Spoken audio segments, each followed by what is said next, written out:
세계 1위, 수소압력탄 30발 충격적인 위력. 현무 -6 14톤 탄두 스펙. 단독 공개. 괴멸까지 단 한 방, 중배 긴급 소집. 1. 현무 미사일은 대한민국이 독자적으로 개발한 탄도 및 순항 미사일 체계임. 북한의 탄도 미사일 위협에 대응하기 위해 개발이 시작되었으며 지금은 한반도를 넘어 동북아시아의 안보 균형에 중요한 역할을 하고 있음. 현무 미사일은 현무 -1부터 시작해 현무 2, 현무 3, 현무 4, 그리고 최근에 현무 -5까지 다양한 모델로 발전해왔음.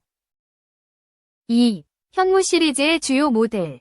현무 -2는 탄도미사일로 사거리가 300km에서 800km에 이르며 주로 북한의 주요 군사시설을 타격하기 위해 설계됨. 500kg에서 1톤에 달하는 탄두를 장착할 수 있어 군사기지나 지하시설을 파괴하는 데 유용함. 현무 -3는 순항미사일로 500km에서 3000km까지 사거리가 확장됨. 이는 지형을 따라 비행의 목표물을 정밀하게 타격할 수 있는 기능을 가졌으며 북한뿐 아니라 주변국의 주요 도시까지 타격할 수 있음. 현무 -4와 현무 -5는 현무 시리즈 중 가장 강력한 탄도 미사일임. 현무 -5는 최대 9톤의 탄두를 장착할 수 있으며 이는 주변국의 주요 군사기지를 단번에 파괴할 수 있는 강력한 파괴력을 의미함. 3. 현무의 파괴력. 현무 -2위 1톤급 탄두는 서울에서 평양까지 도달해 대규모 군사시설을 파괴할 수 있음. 현무 -3위 3000km 사거리는 일본 도쿄와 중국 베이징까지 타격할 수 있는 범위를 가졌으며 순항 미사일의 특성상 정밀 타격이 가능함. 가장 주목할 점은 현무 -5위 9톤 탄두로 이는 일반적인 탄도 미사일의 파괴력보다 몇 배나 강력함. 예를 들어 9톤의 탄두는 핵폭탄에 필적하는 위력을 지니며 적국의 군사기지나 핵심 도시를 단번에 무력화할 수 있음. 4. 현무 미사일은 GPS 유도 시스템을 탑재해 목표물에 대한 정밀 타격이 가능함. 고체 연료를 사용해 발사 준비 시간이 짧고 지상뿐 아니라 해상, 공중에서도 발사할 수 있는 다목적성을 가짐. 이러한 기술적 특징 덕분에 다양한 군사작전에 유연하게 대응할 수 있으며 이는 다른 나라의 미사일과 비교해도 뛰어난 장점임. 5. 현무 미사일은 특히 동북아시아에서 중국과 북한의 미사일 전력과 비교될 때 그 위력이 두드러짐. 북한의 화성 미사일이나 중국의 DF-26과 비교하면 현무 -5는 파괴력 면에서 더 강력함. 예를 들어 중국의 DF-26 미사일은 약 4000km 사거리를 가졌으나 현무 -5는 그보다 긴 5500km 사거리로 더 넓은 지역을 커버함. 또한 중국 DF-26 미사일이 약 4톤의 탄두를 탑재하는 데 비해 현무 -5는 9톤의 탄두를 탑재할 수 있어 단일 미사일의 타격력에서 우위를 점함. 6. 현무 미사일은 북한의 위협을 억제하는 것은 물론 대한민국의 자주 국방 실현을 위한 핵심 무기임. 주변국들과의 군사적 균형을 유지하는 데 중요한 역할을 하며 특히 동북아시아에서 군사적 경쟁이 심화되는 상황에서 대한민국의 방위력을 크게 향상시킴. 현무 미사일을 통해 대한민국은 군사력에서 독립성과 자주성을 확보하게 되었음. 7. 현무 미사일은 앞으로도 지속적으로 성능이 개선될 예정이며 이는 대한민국의 군사적 위치를 한층 더 강화할 것임. 또한 미국을 비롯한 동맹국들과의 군사적 협력을 통해 더 강력한 방어체계를 구축할 수 있을 것으로 보임. 앞으로 대한민국은 현무 미사일을 중심으로 한 방위 전략을 지속적으로 발전시켜 나갈 것임. 8. 현무 미사일은 단순한 군사무기를 넘어 대한민국의 자주 국방 실현과 동북아시아의 군사 균형을 유지하는 데 필수적인 자산임. 그 파괴력과 기술적 우수성은 다른 나라의 미사일과 비교했을 때도 경쟁력을 갖추고 있으며 이는 대한민국의 안보를 더욱 강화하는 데 기여할 것임. 2. 도로 철길 폭파. 헌법의 요구, 북적대적 두 국가 개헌한 듯. 북한이 17일 이틀 전 경의선 동해선 도로와 철도를 폭파한 사실을 공개하면서 대한민국을 철저한 적대국가로 규제한 공화국 헌법의 요구에 따른 것이라고 밝혔다. 북한이 적대적 두 국가론을 반영해 헌법을 개정했다는 점을 시사한 것이다. 다만 개헌 관련 구체적 내용은 공개하지 않았다. 북한 국방성 대변인은 이날 15일 낮 강원도 고성군 가모리 일대의 도로와 철길 60m 구간과 개성시 판문구역 동래리 일대의 도로와 철길 60m 구간을 폭파 방법으로 완전 폐쇄했다. 고 조선중앙통신을 통해 발표했다.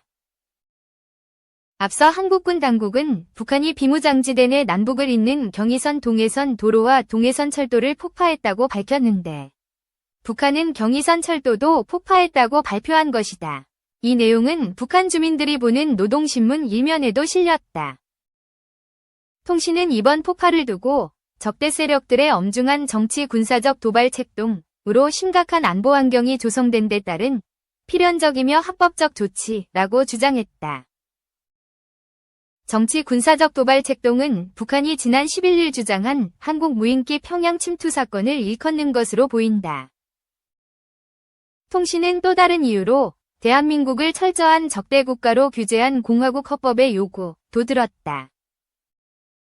북한의 기존 헌법에는 남한을 적대국가로 명시한 규정이 없어 북한이 최근 헌법에 적대적 두 국가론을 반영하는 개정 작업을 마친 게 아니냐는 해석이 나온다.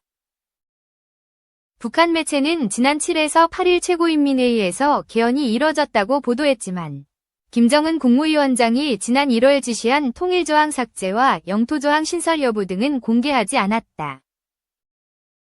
정부는 실제 헌법이 개정됐을 가능성이 큰 것으로 본다. 통일부 당국자는 개헌을 했는데 그간 공개하지 않은 것인지 개헌을 아예 하지 않은 것인지 판단할 만한 정보는 현재 없다고 말했다. 홍민 통일연구원 선임연구위원은 통일조항 삭제와 영토조항 신설, 민족 재규정 등을 헌법에 반영했지만 그 파급력을 고려해 간접 공개하는 것일 수 있다며 아니면 구체적 내용을 조항에 담지는 않고 헌법 서문에 포괄적으로 기술했을 가능성도 있다고 말했다. 북한이 개헌을 했는데도 명확하게 공개하지 않는 건 통일조항 삭제 등 개헌의 정당성과 명분부터 쌓을 필요가 있다는 판단에 따라 속도를 조절하는 것이란 해석도 있다. 통일은 김일성 주석과 김정일 국방위원장의 유훈이고 헌법에도 선대의 통일 노력 및 지향성 등이 명시되어 있기 때문이다. 북한이 김정은 위원장의 독자 오상화 작업에 속도를 내면서 선대의 그늘에서 벗어나려는 것도 개헌을 위한 정지 작업과 무관치 않다는 시각이 있다. 특히 북한은 최근 김일성 주석을 기리고자 지난 27년 동안 사용해온 주체 연호를 쓰지 않는 것으로 파악됐다. 지난 12일 노동신문 지면 홈페이지의 제호에는 주체 113, 2024이라고 적혀 있으나 13일부터 주체 연호가 사라졌다. 통일부 당국자는 북한이 헌법 개정 가능성을 언급한 바 이는 통일에 대한 우리 국민과 북한 주민들의 영혼을 저버리는 반통일적이고 반민족적인 행위라며 강력히 규탄한다고 밝혔다. 3. 북한과 전쟁 나면 참전하겠습니까? 국민 대답은 수민이가 궁금해요. 우리나라에서 전쟁이 발발할 경우 국민 7명 중 1명은 가능한 전투에 참전하겠다고 응답했다. 후방에서 군을 지원하겠다는 응답은 절반에 달해 여전히 많은 국민들은 국가 위기 시 적극적인 참여 의지를 보였다. 15일 황희 더불어민주당 의원이 공개한 2023년 범국민 안보의식 조사 결과에 따르면 한반도 전쟁 발발 시 가능한 전투에 참여하겠다는 응답이 13.9%에 그친 것으로 나타났다. 같은 질문에 2014년에는 22.7%가 2020년엔 20.9%가 전투 참여 의사가 있다고 했었다. 다만 전투에 직접 참여하지는 못하지만 후방에서 군을 지원하겠다는 응답이 48.2%로 조사가 시작된 2014년 이래 최고치를 기록했다. 일단 위험이 적은 곳으로 피난 가겠다는 응답은 27.3%, 외국으로 가겠다는 응답은 3.2%로 과거와 큰 변화는 없었다. 이 조사에서 우리나라의 전반적인 안보 상황에 대한 질문에 불안정한 편이다 응답은 38.9%. 매우 불안정하다고 답한 응답자 비율은 2.7%였다. 국민의 41.6%가 안보 상황을 우려하고 있다는 것이다. 매우 안정적 2%, 과안정적인 편 26.7% 등 긍정평가는 28.7%로 2022년 38.4% 보다 9.8%포인트 감소했다. 이 조사는 국방대학교가 만 18세 이상 75세 미만 성인 남녀 1200명, 면접조사, 과 국방안보 전문가 100명, 웹조사를 대상으로 지난해 6월 실시했다.